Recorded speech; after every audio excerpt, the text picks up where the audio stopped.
ఏదో పిచ్చి గీతలు గీస్తున్నామంటారు. ఇది ఒక పనేనా అంటారు. ఈ డ్రాయింగ్స్లో ఏముంది, ఈ పెయింటింగ్లో ఏముంది, జాబ్ ఎలా వస్తుందంటారు, సాలరీ ఎలా అంటారు. ఈ మాటలు విన్నప్పుడు కొంచెం బాధ కలుగుతుంది. ఆ మాటలకి నువ్వు ఏం ఆన్సర్ ఇవ్వకు. నీ బ్రష్ని, నీ పెన్సిల్ని తీసుకో. నీ థాట్స్ని, నీ ఎమోషన్స్ని ఆ క్యాన్వాస్ మీద పెట్టు. నీ హార్డ్ వర్క్ని, నీ టాలెంట్ని ఆ పేపర్ మీద చూపించు. ప్రతి గీతలో నువ్వు ఎన్ని స్ట్రగుల్స్ ఫేస్ చేస్తున్నావో ఆ హార్డ్ వర్క్ని చూపించు. ఒక రోజు నీ ఆర్ట్ ఒక పెద్ద కంపెనీకి లోగో అవుతుంది. ఒక రోజు నీ ఆర్ట్ ఒక పోస్టర్ అవుతుంది. ఒక రోజు నీ పెయింటింగ్స్ని పెద్ద పెద్ద గ్యాలరీస్లో పెడతారు.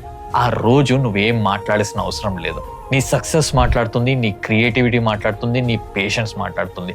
ఆ సేమ్ రిలేటివ్స్ ఎవరైతే నిన్ను క్రిటిసైజ్ చేస్తారో వాళ్ళే ఇప్పుడు గొప్పగా నీ గురించి చెప్పుకుంటారు.